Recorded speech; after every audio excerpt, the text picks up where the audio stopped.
Hello દર્શક મિત્રો, good morning. સ્વાગત નવા સપ્તાહની શુભ શરૂઆત કરી રહ્યા છીએ. હું યશ ભટ્ટ આપની સાથે.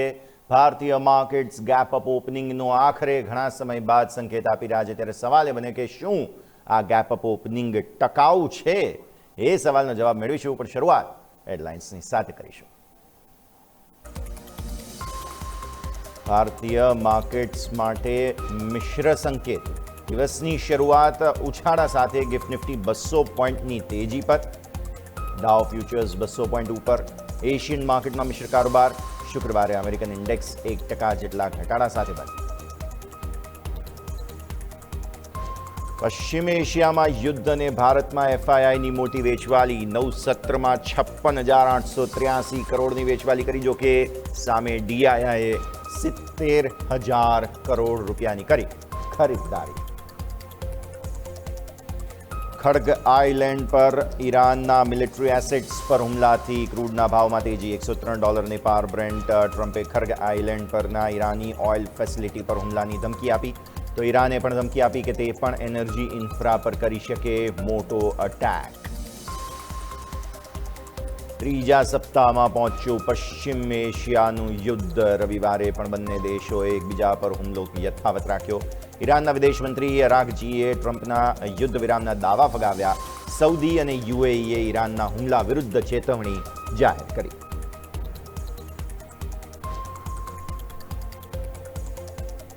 એર ઇન્ડિયા બાદ ઇન્ડિગોએ પણ ટિકિટો કરી મોંઘી. સ્થાનિક ફ્લાઇટ પર 425 અને ઇન્ટરનેશનલ ફ્લાઇટ પર ₹2300 સુધી ફ્યુલ સરચાર્જ લગાવવાની કરી જાહેરાત.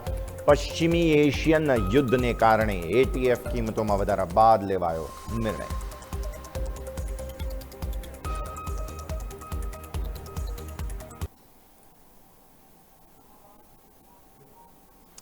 તો આવો આ સાથે શરૂઆત કરીએ દર્શક મિત્રો. સૌથી પહેલા ગિફ્ટ નિફ્ટીના સંકેત પર તમે નજર કરી લો. ગિફ્ટ નિફ્ટી અત્યારે ફિલહાલ તમને કહે છે લગભગ 200 પોઈન્ટ આસપાસ. આમ જોવા જાઓ ને તો ઉછાળો થઈ રહ્યો છે. અને ડાઉ ફ્યુચર્સ પણ આમ જો 200 પોઈન્ટનો ઉછાળો બતાવે છે. 140 પોઈન્ટનો ઉછાળો ગિફ્ટ નિફ્ટી આમ જોવા જાઓ તો કહે છે, એટલે કે 0.5% વધુની મજબૂતીનો સંકેત અહીંયાથી ખાસ બની રહ્યો છે, જે બહુ જ સારો સંકેત છે આપણા સૌ કોઈ માટે. કારણ કે પાછલા જે અઠવાડિયા રહ્યા તે ખરાબ રહ્યા. શુક્રવારે સામા પક્ષે અમેરિકન માર્કેટ્સનો ક્લોઝ તમે જોઈ લો તો મામૂલી ઘટાડો તમને ડાઉમાં જોવા મળ્યો હતો, લગભગ 5% આસપાસનો. S&P 500 પર નજર કરો, 0.5% આસપાસની વેચવાલી તમને ત્યાં આવતી જોવા મળી. અને NASDAQ પર નજર કરો તો 1%ની મેજર વેચવાલી તમને જોવા મળી. એટલે તમને સવાલ થશે કે આ વેચવાલી છતાં પણ ગિફ્ટ નિફ્ટી લીલા નિશાનમાં શા માટે? તો સવાલનો જવાબ છે ડાઉ ફ્યુચર્સ. તમારા ડાઉ ફ્યુચર્સ અત્યારે 200 પોઈન્ટની તેજી બતાવી રહ્યા છે. S&P ફ્યુચર્સ 0.5%ની તેજી બતાવી રહ્યા છે. અને NASDAQ ફ્યુચર્સ જે છે તે 100 પોઈન્ટથી વધુની તેજી બતાવી રહ્યા છે, જે સ્પષ્ટપણે સંકેત બને છે કે હા, અત્યારે ફિલહાલ ઉછાળો છે, તેજીના સંકેતો છે. નજર તમે અહીંયાથી ખાસ રાખો. અચ્છા, હવે મેઇન એશિયન માર્કેટ્સ પર નજર કરી લો જરા તમે. નિક્કઈ અત્યારે 0.5%ની ઘટાડાનો સંકેત આપે છે. એટલે જેપનીઝ માર્કેટ તરફથી પણ 0.5% ઇનફેક્ટ 0.87%. એટલે જેપનીઝ માર્કેટ પણ કંઈ સારો સંકેત નથી આપી રહ્યા. તેમ છતાં પણ તમારા માર્કેટ્સ અત્યારે ફિલહાલ જે છે, એટલે કે આપણો ગિફ્ટ નિફ્ટી જે છે તે ગેપ અપ ઓપનિંગ આપી રહ્યો છે. રીઝન શું હોઈ શકે? રીઝન ટેકનિકલ હોઈ શકે, હું આગળ પછી ચર્ચા કરીશ. પણ અત્યારે અન્ય એશિયન માર્કેટ્સમાં શું પરિસ્થિતિ છે? હેંગસેંગ મામૂલી મજબૂત છે, સ્ટ્રેટ્સ ટાઈમ્સ ફ્લેટ છે. તાઇવાન તમે જુઓ તો 5%ની મજબૂતી છે. કોસ્પી 5%ની મજબૂતી છે. જકાર્તા બંધ છે, હજુ ઓપન નથી થયું. અને શાંઘાઈ તમે જુઓ તો 0.5% નીચે છે. આપણે ત્યાં હવે ક્રૂડ, એલપીજી આ તે બધાને લઈને જે ભારતીય ફ્લેગ ધરાવતા શિપ છે તેને આવવા દેવાની એક છૂટ જે મળી છે, તેનું એક રિલીફ, સાઇન ઓફ રિલીફ કદાચ મે બી પોસિબલ છે, આવતું જોવા મળ્યું હોઈ શકે. તો આ એક સંકેત પણ છે કે જેને ધ્યાન પર રાખીશું. પણ આવો આગળ વધીએ અને હવે ચર્ચાની શરૂઆત કરીએ આપણે. તે છે અમેરિકન માર્કેટ. શુક્રવારે તમને શું હેન્ડઓવર મળી રહ્યો છે તે જરા સમજી લઈએ. યુએસમાં શેર માર્કેટ અને કોમોડિટી માર્કેટમાં ભારે ઉથલપુથલ તમને જે છે તે ફ્રાઇડેના આવતી જોવા મળી.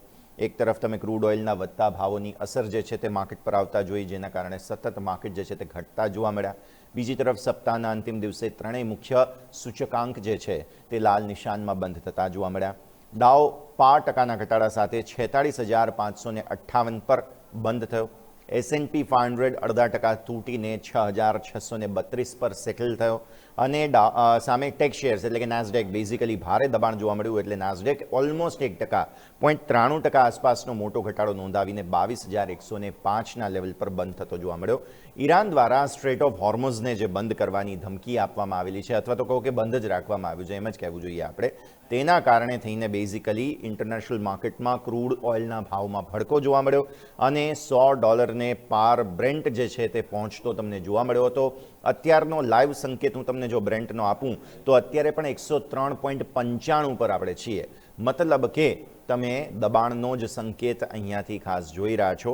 આ પરિસ્થિતિ ખાસ યાદ રાખજો. અત્યારે 0.5%ની મજબૂતી છે અને સાથે સાથે તમે નાઇમેક્સ પણ જોઈ લો તો નાઇમેક્સ પણ તમારો 98 પર છે. હવે જે ઇન્ટરનેશનલ લેવલ પર મોંઘવારીની ચિંતા છે તેને કારણે થોડી અત્યારે પરિસ્થિતિ ખરાબ થઈ છે. આંતરરાષ્ટ્રીય સ્તરે આ જીઓપોલિટિકલ ટેન્શન છે તેને કારણે સુરક્ષિત રોકાણ સોનામાં થોડી મજબૂતી શુક્રવારે જોવા મળી પણ પછી ફરી એકવાર અસર પણ જરૂર આવતી જોવા મળેલી હતી. સોનાનો હું લાઈવ ક્વોટ અત્યારે કહું તો અત્યારે $5,016 પર છીએ. નુકસાની છે અહીંયા એટલે કે વેચવાલી છે અત્યારે બેઝિકલી અને ચાંદીમાં પણ 1.25%ની વેચવાલી છે પણ શુક્રવારે થોડી ખરીદદારી જરૂર આવી હતી. $5100 પર હતા તમે ત્યાંથી નીચે આવી ગયા છો. ગ્લોબલ લેવલ પર ચાંદી પણ 83 હતું અત્યારે 81 છે. ઓઇલના આસમાને પહોંચેલા ભાવ અને માર્કેટની સેન્ટિમેન્ટ પર શુક્રવારે અમેરિકન માર્કેટ પર અસર પહોંચી હતી અને રોકાણકારો અત્યારે સાવચેતીનું વલણ જે છે તે અપનાવતા જોવા મળી રહ્યા છે. રાઈટ, હવે યુરોપિયન માર્કેટ્સ પર આવી જઈએ. શુક્રવારે યુરોપિયન માર્કેટ્સમાં શું થયું હતું? ત્યાં પણ દબાણ અને ચિંતાનું કારણ હતું કોમોડિટી માર્કેટને કારણે થઈને. યુરોપિયન માર્કેટ્સની હવે વાત કરીએ. ક્રૂડ ઓઇલના $100ને ઉપર જવાને કારણે યુરોપિયન માર્કેટ્સમાં ફુગાવાનો ડર વધી ગયો છે અને શુક્રવારે યુરોપના તમામ મુખ્ય ઇન્ડાઇસીસ જે છે તે ઘટાડા સાથે લાલ નિશાન સાથે બંધ થતા જોવા મળ્યા. સ્ટોક 600 0.5%ના ઘટાડા સાથે 595ના લેવલ પર બંધ થયો. ફુટ્સી 100 0.5% તૂટીને 10,261 પર બંધ થયો. DAX 40 0.5%નો ઘટાડો નોંધાવીને બંધ થતો જોવા મળ્યો અને સાથે સાથે CAC 40 એ સૌથી વધુ ઓલમોસ્ટ 1%નો ઘટાડો બતાવ્યો. ઘટાડા પાછળ બેન્કિંગ સ્ટોક્સ અને કન્ઝ્યુમર સેક્ટરના શેરમાં થયેલું દબાણ છે અને યુદ્ધની સ્થિતિને જોતા ઉર્જા અને ડિફેન્સ શેર્સમાં સારી તેજી આવતી તમને જોવા મળેલી છે. યુરોપ માટે કમોડિટી માર્કેટમાં એનર્જી સપ્લાય સૌથી મોટી ચિંતાનું કારણ છે અને હોર્મુઝની ખાડી બંધ થવાને કારણે બ્રેન્ટ ક્રૂડ જે છે તે $100થી $102 પ્રતિ બેરલને આસપાસ જોવા મળી રહ્યું છે. ECB દ્વારા વ્યાજ દરમાં જલ્દી ઘટાડો થવાની આશા પર પાણી ફરી વળ્યું છે અને યુરોપિયન માર્કેટ સેશન દરમિયાન નફા વસૂલીને કારણે સોનાના ભાવમાં થોડું દબાણ જોવા મળી રહ્યું છે. યુરોપિયન રોકાણકારો અત્યારે રિસ્ક લેવાનું બેઝિકલી ટાળી રહ્યા છે અને તેના કારણે થઈને પરિસ્થિતિ નકારાત્મક થતી તમને જોવા મળી રહી છે. હવે આ બધા જ ફસાદની જડ એટલે કે સમસ્યાનું મુખ્ય કારણ ક્રૂડ છે. ક્રૂડના ભાવમાં ભડકો થયો કારણ કે જે આ ખર્ગ આઇલેન્ડ છે તેના પર અમેરિકાએ હુમલો કર્યો અને ધમકી આપી છે ટ્રમ્પ સાહેબે, જેની હું આગળ વાત કરીશ. હવે ઈરાન યુદ્ધને કારણે ક્રૂડના ભાવ આસમાને છે. લશ્કરી તણાવની પરિસ્થિતિ છે, યુદ્ધની સ્થિતિ છે, જેના કારણે થઈને ગ્લોબલ કોમોડિટી માર્કેટમાં ક્રૂડ ઓઇલના ભાવમાં મોટો ઉછાળો જોવા મળ્યો. $103 પ્રતિ બેરલની સપાટીને પાર અત્યારે બ્રેન્ટ કામ કરી રહ્યો છે. આવી સ્થિતિમાં તેલના ભાવમાં ભડકો થયો છે અને ઈરાને સ્ટ્રેટ ઓફ હોર્મુઝને બંધ રાખવાની ધમકી આપી, જે બાદ $103ને ઉપર હવે ટકી ગયો છે બ્રેન્ટ. તમે વિચાર કરો, શુક્રવારનો બંધ પણ 100ને ઉપર હતો અને આજે પણ 100ને ઉપરની કામકાજની શરૂઆત, જે ચિંતાનું કારણ સ્વાભાવિક તમારા માટે. ક્રૂડ ઓઇલની સીધી અસર જે છે તે ગ્લોબલ શેર માર્કેટ પર જોવા મળી છે અને સપ્લાય ચેઇનના ઇશ્યુઝ છે તેના કારણે થઈને. કેમ કે જુઓ, 20% ક્રૂડ તમારું સ્ટ્રેટ ઓફ હોર્મુઝથી આવે છે અને એ જ ખોરવાઈ જાય તો પણ ભાવમાં ખાસો એવો ભડકો થાય, એ જ થઈ રહ્યું છે. આ સ્થિતિમાં રોકાણકારો ચિંતિત છે કે મોંઘવારી ફરી માથું ઊંચકી શકે, મધ્યસ્થ બેન્ક્સ માટે વ્યાજદર ઘટાડવા મુશ્કેલ બની શકે તેમ છે. આ સ્થિતિમાં આર્થિક અનિશ્ચિતતાને પગલે US અને યુરોપિયન શેર માર્કેટમાં વેચવાલીનું ભારે દબાણ જોવા મળ્યું અને આર્થિક નિષ્ણાંતો માને છે કે જો ઈરાન સાથેનું આ જીઓપોલિટિકલ ટેન્શન લાંબુ ચાલશે તો આવનાર સમયમાં પેટ્રોલ અને ડીઝલના છૂટક ભાવમાં મોટો વધારો જોવા મળી શકે તેમ છે. આ આપણા દેશની વાત નથી, સમગ્ર વિશ્વની વાત છે. બધી જ જગ્યાએ પેટ્રોલ ડીઝલના ભાવ વધી શકે છે એવું કહેવામાં આવી રહ્યું છે. સીધી અસર ટ્રાન્સપોર્ટેશન અને સામાન્ય માણસના બજેટ પર પડશે તેની અને દુનિયાભરના રોકાણકારોની નજર માર્કેટની ચાલ અને મધ્ય પૂર્વના સમાચારો પર અત્યારે ફિલહાલ જોવા મળી રહી છે. એટલા માટે ક્રૂડના ભાવ જે આસમાને પહોંચ્યા છે તેની ઉપર ફોકસ. હવે વાત કરીએ સઉદી અરબ એટલે કે UAE, યુનાઇટેડ અરબ એમિરેટ્સ. તેના જે કહી શકાય ને કે અત્યાર સુધી ન્યુટ્રલ રહેવાના જે સંકેતો હતા તે હવે ગયા, કેમ કે ઈરાનને નિશાને હવે UAE છે. શા માટે દુબઈ પર, UAE પર ઈરાન હુમલો કરી રહ્યું છે વારંવાર, તે હવે તમને ખાસ સમજાવીએ. અમેરિકા અને ઈરાન વચ્ચે યુદ્ધની જે શક્યતાઓ વધતી જઈ રહી છે, આમાં અત્યંત ગંભીર મિડલ ઈસ્ટમાં પરિસ્થિતિ બની છે. આ ભીષણ સંઘર્ષમાં હવે યુએઈ જે છે તે ઈરાનની આક્રમકતાનો મુખ્ય ટાર્ગેટ છે, કારણ કે યુએઈ આ અચાનક યુદ્ધના કેન્દ્ર સ્થાને આવી ગયું છે. યુએઈ દુનિયાના સૌથી સુરક્ષિત અને સમૃદ્ધ દેશોમાં ગણાતો હતો, છે એના બદલે મારે એમ કહેવું જોઈએ ગણાતો હતો, પરંતુ લાંબા સમયથી મિડલ ઈસ્ટમાં અમેરિકાનું સૌથી મહત્વનું અને વિશ્વાસુ સાથી યુએઈ ગણાતું હતું. અબુધાબીની નજીક આવેલા અલ ધફરા એરબેઝ પર અમેરિકાના જેટ્સ તહેનાત છે. આવી સ્થિતિમાં અન્ય સ્થળોએ પણ અમેરિકન સૈન્ય અને તેમના અત્યાધુનિક ફાઇટર જેટ્સ તહેનાત જોવા મળી રહ્યા છે. ઈરાનને ડર છે કે અમેરિકા તેના પર હુમલો કરવા માટે આ એરબેઝનો ઉપયોગ કરી શકે છે અને અમેરિકાને ચેતવણી આપવા અને દબાણ લાવવા માટે ઈરાન વારંવાર યુએઈને નિશાન બનાવી રહ્યું છે, કારણ કે યુએઈમાં અમેરિકન એરબેઝ છે અને ઈરાને સ્પષ્ટ કહ્યું છે કે જ્યાં જ્યાં અમેરિકાના એરબેઝ છે એ ખાલી કરો, નહીં તો અમે હુમલો યથાવત રાખીશું. આવી સ્થિતિમાં અમેરિકાને ચેતવણી આપવા અને દબાણ લાવવા માટે ઈરાન યુએઈને નિશાન બનાવી રહ્યું છે. હોર્મુઝની ખાડી અને પર્શિયન ગલ્ફમાં પણ યુએઈનું અત્યંત વ્યૂહાત્મક સ્થાન છે. આવી સ્થિતિમાં ઈરાન સારી રીતે જાણે છે કે જો તે યુએઈ પર હુમલો કરશે તો ઓઇલની ભારે અછત થશે અને ઓઇલ વાંચવું. આવી સ્થિતિમાં ક્રૂડના ભાવ આસમાને પહોંચી શકે છે અને દુનિયાભરના શેર માર્કેટમાં મોટો ભૂકંપ પણ આવી શકે છે. ત્યારે યુએઈ પર જો હુમલો કરવામાં આવે તો સીધી ઇકોનોમિક ઇમ્પેક્ટ અમેરિકાને પડશે, કારણ કે અમેરિકાનો પણ ઘણો કામકાજ કાર્યભાર ઇકોનોમિક એક્ટિવિટીઝ દુબઈથી ચાલે છે. વર્ષ 2020માં દુબઈમાં ઇઝરાયલ સાથે પોતાના રાજદ્વારી સંબંધો સામાન્ય થઈ ગયા હતા, એટલે કે ઇઝરાયલ સાથે પણ સંબંધો દુબઈએ સુધાર્યા, અમેરિકા સાથે પણ સુધાર્યા અને આ બંને ઈરાનના દુશ્મનો છે અને એટલા માટે ઈરાન બેઝિકલી દુબઈ એટલે કે યુએઈને હેરાન પરેશાન કરી રહ્યું છે. ત્યારે ઈરાન ઇઝરાયલ કટ્ટર દુશ્મન છે. ઈરાનને યુએઈનું આ પગલું પસંદ નથી આવ્યું, ઇઝરાયલ સાથે સંબંધો સુધારવું, અને ઈરાનના આ જે ગઠબંધન છે તેણે પોતાની પ્રાદેશિક વર્ચસ્વ માટે મોટા ખતરા તરીકે જુએ છે અને એટલા માટે જ યમન યુદ્ધથી લઈને અન્ય પ્રાદેશિક મુદ્દાઓમાં યુએઈ અને ઈરાન હંમેશા આમને સામને રહ્યા છે. ત્યારે ઈરાન સમર્થિત હુથી વિદ્રોહીઓએ પણ અગાઉ યુએઈ પર ડ્રોન અને મિસાઇલ હુમલાઓ કરેલા જ હતા અને ઈરાનને અમેરિકા સાથે સીધી અથડામણનો ખતરો હોય. આવી સ્થિતિમાં ઈરાન પોતાની તાકાત બતાવવા આસપાસના દેશોને ડરાવવા ધમકાવવાનો પ્રયત્ન કરી રહ્યું છે.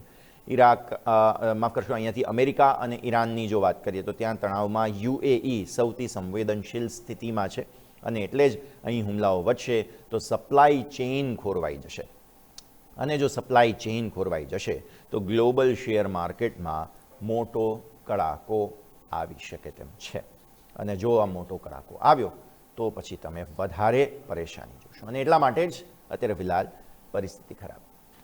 દર્શક મિત્રો, એક નાનકડા વિરામનો અત્યારે ફિલહાલ સમય થઈ ગયો છે. બ્રેક લઈએ અને બ્રેક બાદ અમે તમને ખબરો જણાવીશું કે કઈ રીતે ભારતમાં આજે જે ગિફ્ટ નિફ્ટીનો સંકેત છે પોઝિટિવ શા માટે છે. બ્રેક બાદ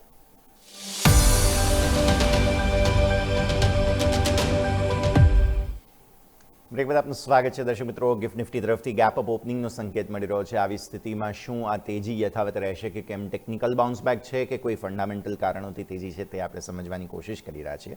અચ્છા, દુબઈની આપણે તમને વાત કરી રહ્યા હતા. હવે આ દુબઈ શા માટે એટલે કે યુએઈમાં શા માટે અસરો આવી રહી છે અને ગઈકાલે એટલે કે આમ જોવા જાવ તો શનિ રવિમાં જે હુમલાઓ થયા તેમાં શું અસર પહોંચી છે કામકાજને તમે જોઈ લો જરા. યુએઈમાં ઓઇલના લોડિંગના કામગીરી પર અસર પહોંચી છે અને જે ગ્લોબલ સપ્લાય ચેઇન છે તેની સામે મોટું જોખમ ઓઇલ માટે બેઝિકલી થયું, કારણ કે યુએઈના કેટલાક મુખ્ય જે ઓઇલ ટર્મિનલ્સ હોય બેઝિકલી તેના પર ઓઇલ લોડિંગની કામગીરી જે છે ગંભીર રીતે પ્રભાવિત થઈ છે અને ક્રૂડ ઓઇલના ગ્લોબલ સપ્લાય ચેઇન પર તેની અસર આવી છે. આ વિક્ષેપ મુખ્યત્વે ઈરાન સાથેના લશ્કરી તણાવને કારણે છે.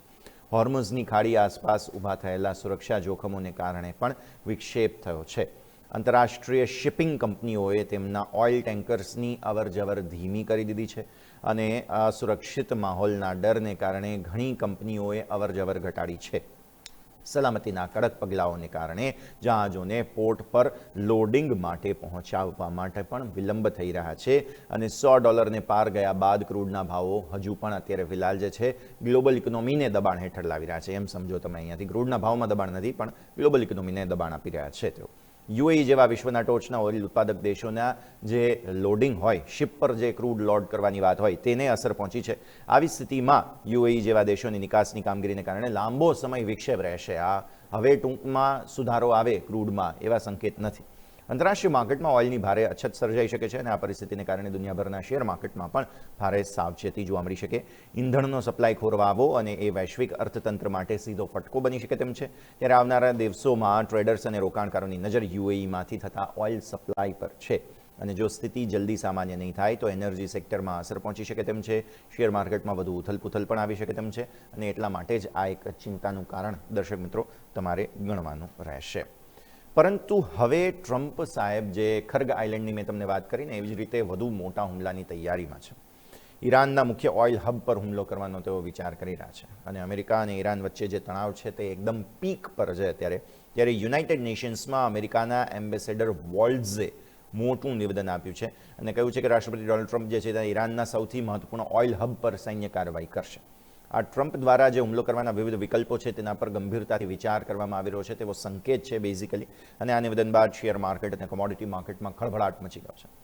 આવા કોઈ પણ હુમલાની સીધી અસર ગ્લોબલ એનર્જી સપ્લાય પર પડશે અને જો ક્રૂડના ભાવમાં અસર પહોંચે છે તો તે નુકસાન કરી શકે તેમ છે. ક્રૂડ ઓઇલના ભાવ જે છે તે ઐતિહાસિક લેવલ પર પહોંચશે. $100 ઉપર તો અત્યારે જ છે. ત્યારે બ્રેન્ટ ફિલહાલ અને ગ્લોબલ અર્થતંત્ર છે તેના પર મોટો ખતરો આને કારણે થઈને ઊભો થઈ શકે તેમ છે. ઈરાન વિશ્વના મુખ્ય ઓઇલ ઉત્પાદક દેશોમાંથી એક છે. આવી સ્થિતિમાં ઓઇલ હબ પર હુમલો થવાને કારણે દુનિયાભરની સપ્લાય ચેઇન સંપૂર્ણપણે ખોરવાઈ જશે અને અમેરિકાના આક્રમક વલણને કારણે મધ્ય પૂર્વમાં મોટા પાયે જે છે તે યુદ્ધ ફાટી નીકળવાનો પણ સંકેત તમને અહીંયાથી ખાસ બનતો જોવા મળી શકે તેમ છે. મોંઘા ક્રૂડ ઓઇલની અસર આવશે. રોકાણકારો ગ્લોબલ શેર માર્કેટથી પોતાના નાણાં સુરક્ષિત જગ્યાએ અત્યારે ખસેડી જ રહ્યા છે. આમ જોવા જાઓ તો આપણે એફઆઈઝના હું આંકડા તમને આગળ બતાવીશ. બહુ જબરદસ્ત વેચવાલી એમણે કરી છે અને શેર માર્કેટના તમામ નિષ્ણાતો અને રોકાણકારો અત્યારે વ્હાઇટ હાઉસ હવે શું આગામી નિર્ણય લે છે, ટ્રમ્પ સાહેબ શું નિર્ણય લે છે તે પરિસ્થિતિ પર અત્યારે ફિલહાલ નજર રાખી રહ્યા છે.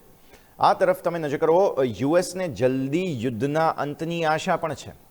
એક બાજુ યુદ્ધ વધી રહ્યું છે, તીવ્ર થઈ રહ્યું છે, બીજી બાજુ અમેરિકાના જ સંકેતો એવા આવી રહ્યા છે, અમુક નિવેદનો આવે છે કે નહીં તમે ચિંતા નહીં કરો, યુદ્ધ પતી જશે. કઈ રીતે? જુઓ, ઈરાનની વધુ આકરા વળતા પ્રહારની ચેતવણી છે અને અમેરિકા એમ કહે છે કે યુદ્ધ જલ્દી પૂરું થઈ જશે.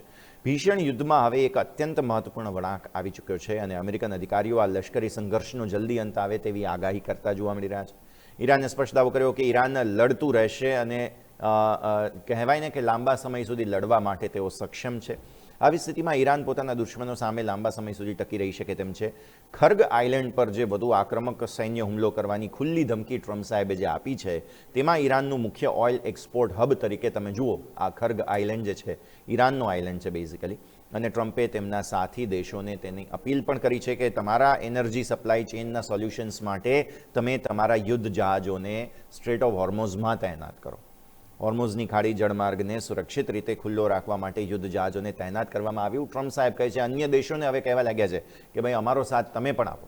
આવી સ્થિતિમાં અમેરિકાના કડક વલણ સામે ઈરાને નમતું જોખ્યું નથી અને તેમણે પણ નિવેદન સત્તાવાર રીતે જાહેર કર્યું કે ઈરાન વળતો પ્રહાર વધુ તીવ્ર અને વધુ વિનાશક કરશે. જો તમે હુમલા કરતા રહેશો તો અમે જવાબી કાર્યવાહી કરતા રહીશું. Global commodity market, share market બધા પર તેની અસર નકારાત્મક રહેશે અને રોકાણકારો વ્હાઇટ હાઉસમાં આગામી પગલાની પર બારીક નજર રાખી રહ્યા છે. ઐતિહાસિક ઉછાળો હવે ક્રૂડમાં આવશે જો આવું ને આવું ચાલ્યું તો. આવી સ્થિતિમાં જે ઈરાનની ગંભીર સમીક્ષા છે તેને હવે આપણે સમજીએ. ઈરાન જે છે તે બેઝિકલી ગલ્ફ દેશો સાથેના સંબંધોની ગંભીર સમીક્ષા કરી રહ્યું છે. ગલ્ફ દેશો એટલે એમના જ પોતાના પાડોશી દેશો. એમના સાથેના સંબંધો હવે અત્યારે સારા નથી રહ્યા કેમ કે ઈરાને બધી જગ્યાએ હુમલાઓ તો કરી જ દીધા છે. ઈરાને સૌદી ઓઇલ હુમલામાં પોતાની ભૂમિકા જે છે તેને નકારી છે અને મધ્ય પૂર્વમાં યુદ્ધના ભયાનક માહોલ વચ્ચે એક અત્યંત મહત્વપૂર્ણ અહેવાલ આપ્યો અને ઈરાને પાડોશી દેશો સાથે પોતાની સ્થિતિને સ્પષ્ટ કરવા માટે એક મોટું નિવેદન આપ્યું છે. સૌદી અરેબિયાના ક્રિટિકલ ઓઇલ ઇન્ફ્રાસ્ટ્રક્ચર પર જેવો હુમલા થઈ રહ્યા છે ત્યારે હુમલાઓએ આખી દુનિયાને ખળભળાટ મચાવી દીધો. ઈરાને સત્તાવાર રીતે આ હુમલામાં પોતાનો હાથ નથી તેવું કહ્યું. એક બાજુ દુબઈમાં હુમલા થઈ રહ્યા છે, એક બાજુ અન્ય દેશોમાં ઓઇલ ઇન્ફ્રાસ્ટ્રક્ચર પર કતરમાં પણ તમને યાદ હશે કે હુમલા થયા છે. હવે ઈરાન એમ કહે છે કે આ અમે હુમલા નથી કર્યા. તમે સ્થિતિ સમજો છો. ઈરાને રાજદ્વારી સંબંધોની ગંભીર સમીક્ષા કરવાની ઈચ્છા વ્યક્ત કરી અને અરબ ગલ્ફ દેશો સાથેના પોતાના સંબંધોની સમીક્ષા કરવાની પણ ઈચ્છા વ્યક્ત કરી. તેમણે કહ્યું કે પાડોશી દેશો સાથેના સમીકરણો પર અમે પુનર્વિચાર કરીશું અને સંવાદનો રસ્તો શોધવાનો સમય હવે આવી ગયો છે. પ્રાદેશિક તણાવ અને અમેરિકા સાથેની સંભવિત લશ્કરી અથડામણને પગલે ઈરાને વિચાર કર્યો અને ઈરાન ભલે સાઉદી પરના હુમલાની જવાબદારી નકારી રહ્યું હોય, પરંતુ આ તમામ ઘટનાઓથી ગ્લોબલ એનર્જી સપ્લાય ચેઇન પર મોટો ખતરો ઊભો થયો છે. ગ્લોબલ માર્કેટ અને શેર માર્કેટના રોકાણકારો નર્વસ છે અને કોઈ પણ નવા ડેવલપમેન્ટ માર્કેટના સેન્ટિમેન્ટને ઝડપથી બદલી પણ શકે છે. તો આ પરિસ્થિતિને ખાસ તમે ધ્યાન પર રાખો. આ તરફ ઈરાનમાં જાસૂસોની સતત ધરપકડ થઈ રહી છે. અમે પહેલાં પણ તમને ખબર દર્શાવી છે. ફરી એકવાર 500 લોકોની ધરપકડ જાસૂસીના આરોપમાં ઈરાનમાં કરવામાં આવી. ગુપ્ત માહિતી આપવાનો દાવો છે અને ઈરાની સત્તાવાળાઓએ દેશની અંદર એક મોટી કાર્યવાહી કરી છે. દુશ્મન દેશોની કથિત રીતે ગુપ્ત માહિતી આપવા બદલ 500 જેટલા લોકોની ધરપકડ કરવામાં આવી છે. પોલીસ ચીફે દાવો કર્યો છે જાસૂસી નેટવર્કનો પર્દાફાશ થયો હોવાનો આ દાવો કરવામાં આવ્યો છે. ઈરાનના પોલીસ ચીફે આ ધરપકડોની પુષ્ટિ કરી છે અને જણાવ્યું છે કે આ તમામ લોકો પર વિદેશી એજન્સીઓ સાથે કામ કરવાનો આરોપ છે. ખાસ કરીને ઇઝરાયલ અને તેની સાથી દેશો માટે કામ કરવાનો આરોપ લગાવાયો છે. ત્યારે તમામ લોકો પર રાષ્ટ્રીય સુરક્ષા સાથે ચેડા કરવાનો ગંભીર આરોપ છે અને આ તમામ લોકો પર રાષ્ટ્રીય સુરક્ષાની ઉપર ખતરો હોવાની વાત કરવામાં આવી છે. અમેરિકા અને ઇઝરાયલ સાથે યુદ્ધનો ખતરો પીક પર છે. ત્યારે ફિલહાલ ઈરાન પોતાની માહિતી લીક થતી અટકાવવા અત્યંત આક્રમક વલણ અપનાવી રહ્યું છે. આંતરિક સુરક્ષા તેમજ સૈન્ય તેમજ ઓઇલ ઇન્ફ્રાસ્ટ્રક્ચરની માહિતી સામે પણ કડક પગલું ઉઠાવાઈ રહ્યું છે. ઈરાનની અંદર પણ અસ્થિરતા અને ભયનો માહોલ જોવા મળી રહ્યો છે. ત્યારે આ આંતરિક અને બાહ્ય સંઘર્ષોની સીધી અસર ગ્લોબલ માર્કેટ સેન્ટિમેન્ટ્સ પર પડી રહી છે. દુનિયાભરના શેર માર્કેટ ભારે દબાણ હેઠળ છે. ત્યારે જીઓપોલિટિકલ ટેન્શન વધવાને કારણે ક્રૂડ ઓઇલના ભાવમાં ભડકો થયો છે. ગ્લોબલ એનર્જી સપ્લાય ચેઇન પર અસર અને મોંઘવારીને અસર પહોંચી શકે તેમ છે. તો આ એક સંકેત પણ ધ્યાન પર રાખો. તમને ખ્યાલ છે કે ટ્રમ્પ સાહેબે ક્યુબા પર નિવેદન આપેલું છે. તો હવે આ ક્યુબાને લઈને વાતચીત ચાલુ છે એવું ટ્રમ્પ સાહેબે કહ્યું અને ઈરાન પછી અમે ક્યુબામાં કાર્યવાહી કરીશું એવું પણ તેઓ કહી ચૂક્યા છે. અત્યારે અમેરિકાનું પૂરું ધ્યાન મિડલ ઇસ્ટ પર જે ભીષણ કાર્યવાહી ચાલી રહી છે. ત્યારે હવે મોટો સંકેત ટ્રમ્પ સાહેબે આપ્યો અને કહ્યું છે કે વ્હાઇટ હાઉસનું ધ્યાન માત્ર ઈરાન પૂરતું સીમિત નથી. અમે આ ઈરાનનો મુદ્દો ઉકેલાયા પછી ફોકસ ક્યુબા પર કરીશું. અમેરિકાએ પુષ્ટિ કરી છે કે આ વાતચીત પ્રગતિમાં છે અને ઈરાનનો સંકટ હલ ન થાય ત્યાં સુધી ક્યુબા અંગે કોઈ નિર્ણય નહીં લઈએ. પરંતુ એક વખત ક્યુબા સામે મોટી કાર્યવાહી કે ઐતિહાસિક ડીલના સંકેતો તેમણે સ્પષ્ટપણે આપી દીધા છે. બે મોટા આંતરરાષ્ટ્રીય મોરચે સક્રિયતાની લાંબા ગાળે ગ્લોબલ ટ્રેડ પર અસર પહોંચશે અને સાથે ઈરાનના સંકટને કારણે કોમોડિટી માર્કેટમાં પહેલાથી જ ક્રૂડ ઓઇલના ભાવમાં ઐતિહાસિક લેવલ્સ છે. ત્યારે રોકાણકારો સંભવિત અસરોનું પાલન કરી રહ્યા છે અને આકલન કરી રહ્યા છે. તો આ એક સંકેત ખાસ તમે ધ્યાન પર રાખો. એક ચીન અને અમેરિકા વચ્ચે કૃષિ ઉત્પાદનો માટે પેરિસમાં મંત્રણા ચાલી રહી છે. જોઈ લો તમે, અમેરિકા અને ચીન વચ્ચે વેપારી સંબંધોમાં એક હકારાત્મક અને રાહત અપનાવનારા સમાચાર છે. એટલે બધું ખરાબ છે એવું નથી. ચીન સાથે જુઓ તેઓ પ્રોગ્રેસ પણ કરી રહ્યા છે. આ મંત્રણામાં બંને મહાસત્તાઓએ વિસ્તૃત ચર્ચા કરી અને મેનેજ્ડ ટ્રેડ લેવડ દેવડ જે કૃષિ ઉત્પાદનોની થાય તેને લઈને ચર્ચા કરવામાં આવી. ભૂતકાળમાં બંને દેશો વચ્ચે ટ્રેડ વોર ચાલી હતી. ગ્લોબલ માર્કેટને તેની અસર પહોંચી હતી. પરંતુ હવે બંને દેશો એકબીજાની સાથે વેપારી હિતોની ચર્ચા કરવા માટે તૈયાર છે અને ચર્ચાઓ કરી રહ્યા છે. તો આ પરિસ્થિતિ પણ તમે અહીંયાથી ખાસ ધ્યાન પર રાખો.